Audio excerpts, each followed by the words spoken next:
Have you ever noticed that in movies, whenever a major catastrophe hits, like fires sweeping through California or zombies biting people's limbs off, there's always that one person that's like, God's mad at us, and all this is happening because he's punishing the world for what we've done. And for some reason, it seems like whenever a devastating event is happening, both in movies and in real life, this is a popular conclusion that a lot of people come to, which is, we didn't follow all of God's rules. Now, instead of blessing us, he's punishing us. But does this perspective truly reflect the type of life that God intends for us to have? A life where our relationship with God is determined based on how many burdensome rules we can follow in order to avoid punishment? Well, in this video, we'll be taking an in-depth look into the harmful idea of living a life under God, while also exploring the ideal relationship that Jesus offers for us to have.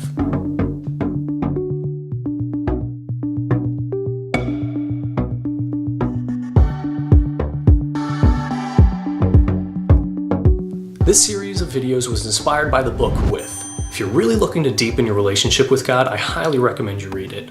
I read through it, I thought it was a phenomenal book, I enjoyed every part of it, and none of these videos are sponsored by the publishing company of this book or the author of the book. I just really like it, and I think you would like it as well. So I put a link to purchase the book on Amazon in the video description below, and if you buy the book, you'll actually be helping to fund these videos as well.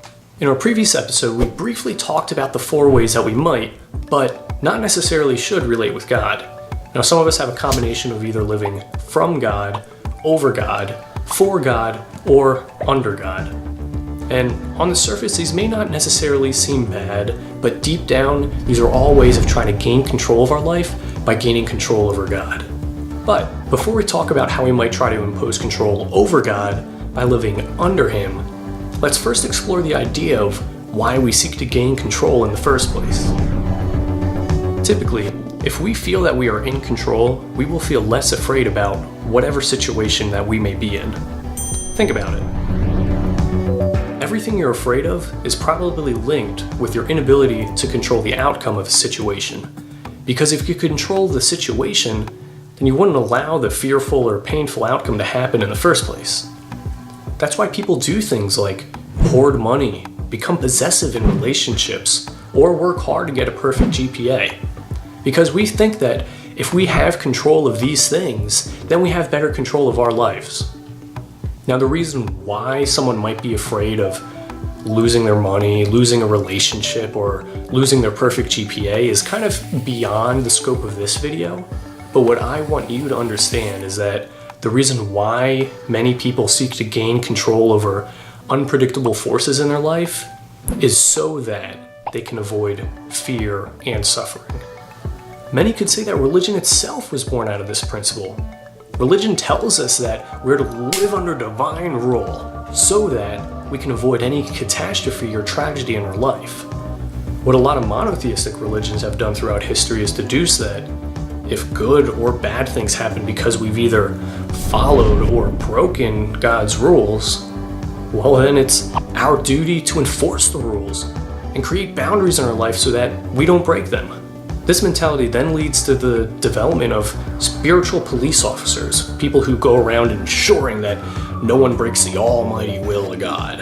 And we all know how this one ends, with mass amounts of murder, hatred, and judgment, none of which is what God wants.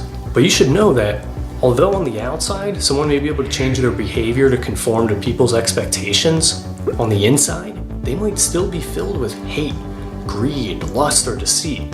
That's why we see the Israelites continue to struggle throughout the Bible. That's also why we still see racism here today, even though it's been made illegal. Rules do not change people's hearts, all right? Neither do laws. Jesus modeled what our relationship with God should be like.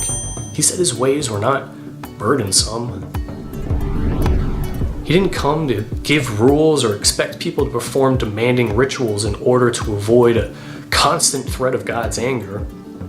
When it came to religion, Jesus went out of his way to show love and compassion towards the suffering, even if it meant violating religious customs or rituals. Living a life where we're following God's rules so that we won't be punished but will instead be blessed is not the relationship that God intends for us to have with them. This relationship is what we call living under God. In the book With, it talks about how, on the surface, living under God may look like we're giving God total control, but ironically, this way of life is just a way to exert control over God himself. But you might be asking yourself, how does obeying rituals or obeying moral codes exert control over God? Well, what living under God begins to do is develop a mentality where we see God as being in our debt, and we expect him to do the things that we want because, well, we're being so religious, so, we deserve it. It's kind of like, you're doing something nice for someone just to expect to get something in return. That's not a relationship, that's a contract, that's like a business deal, that's a transaction, not a relationship. No matter how well you obey God's commands, no matter how much money you give to the church, and no matter how long you abstain from immorality, eventually God will refuse to give you what you want. Think about it. It's kind of like a child. It doesn't matter how well behaved they are, if they really want to touch a stove while it's hot, or if they really only want to eat candy for breakfast, lunch, and dinner, a loving parent will tell them, no, you can't, that's not good for you. It doesn't matter how well behaved the kid is, there'll be a point where we're gonna want something really badly. We're gonna follow all the rules, and we still won't get the thing that we want. And I don't know exactly why God may not provide it, but you gotta trust that he's withholding it from us for a reason. Okay, whoa. All right, before we start, getting off onto a different topic, let's recap some of the things that we've already gone through. Why might we try to seek control in all areas of our life? What we said previously was to avoid fear and suffering.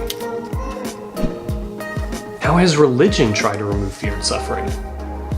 By imposing laws that suggest that if you break them, it leads to suffering, but if you follow them, it leads to a pain-free and blessing-filled life. But is this true? No. Does the type of life that God wants us to live consist of burdensome rules and rituals? No. So with all this in mind, what do we do with it?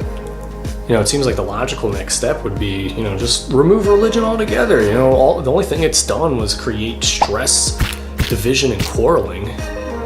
And, the rules and systems that we will follow, we'll do the ones that have worked for other people, What have successful people done? We'll just do what they did, and then, we'll be good ourselves. But, hold up. Does getting rid of religion actually diminish the amount of evil that's in the world? Not only that, but you gotta ask yourself, does following the proven formulas of success actually remove fear and suffering in our own life? Well, these are questions and topics we're going to be talking about in our next video, so if you'd like to be notified when we post it, be sure to hit that subscribe button and the little bell icon. Not only that, if you like the video, please give us a like, and if you have something that you would like to say, feel free to comment it below. I'll be reading through them, and thank you for watching.